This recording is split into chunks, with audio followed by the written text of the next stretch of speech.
Quizás la llamada más aterradora, escalofriante y desgarradora que alguien puede realizar al teléfono de emergencias 911.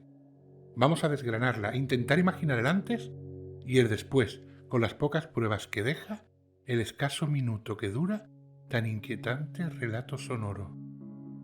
Ruth Price, una anciana que en aquella década de los 80 contaba con aproximadamente 80 años, observa en la oscuridad de la noche un hombre que merodeaba por la parte trasera de su casa. Esta se asoma a la ventana y al parecer él le dice que busca a una persona y un apartamento en concreto. Ruth no le da más importancia, pero tras observar por un rato que el individuo no abandona el lugar, sino que sigue dando vueltas alrededor de su domicilio, decide coger el teléfono y marcar el 911. La chica que la atiende se ve que tiene poca experiencia y no hace a la anciana las preguntas adecuadas, nombre, dirección, etc., e intentar tranquilizarla. La conversación comienza de esta manera. What's the problem, ma'am?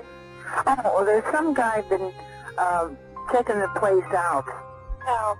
Vemos en esta primera parte cómo la anciana llama asustada y en lugar de encontrarse a una persona segura que transmita confianza tras la línea telefónica, obtiene más bien lo contrario.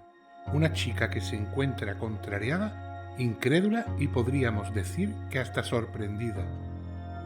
Continuamos con la llamada y podemos observar cómo es la mujer quien tiene que ir soltando a cuentagotas lo que va sucediendo, porque la operadora no acierta a preguntar nada concreto. Well, he went in the back. I have an apartment in the back, and he said he was looking for a guy, and he comes to my door, and yeah, and said he's looking for an apartment. So I live alone, and I'm an old lady. Vemos que esto ya supera a la telefonista.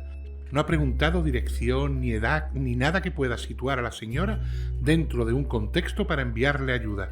Se limita a soltar monosílabos y sonidos que no inducen a nada, y lógicamente los acontecimientos siguen sucediéndose con una persona que más que una ayuda es un mero testigo en primera fila de un cruel delito. Where is he now, ma'am? I don't have no idea. Tras esto, algo sucede. El teléfono sufre un gran golpe y tras la línea se escucha lo siguiente.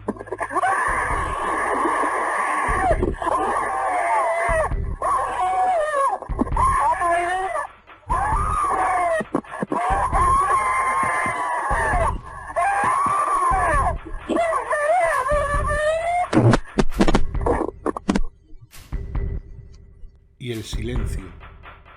La llamada se pierde y no se escucha más ni a Ruth ni a la operadora. No hace falta ser muy listo para intuir que aquel individuo misterioso entró en la casa. La anciana chilló al encontrarlo en la estancia, pero ya era tarde. La tomó del cuello, la estranguló y la mató.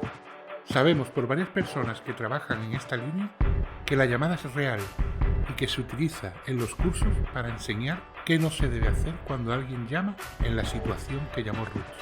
Os pongo la llamada completa sin cortes para que la escuchéis tal y como pasó aquella noche.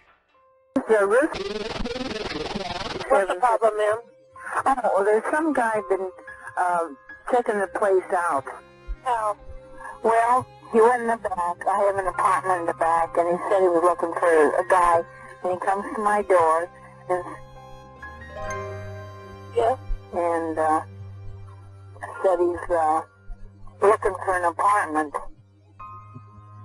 So I live alone, and I'm an old lady. Where is he now, ma'am? I don't have no idea.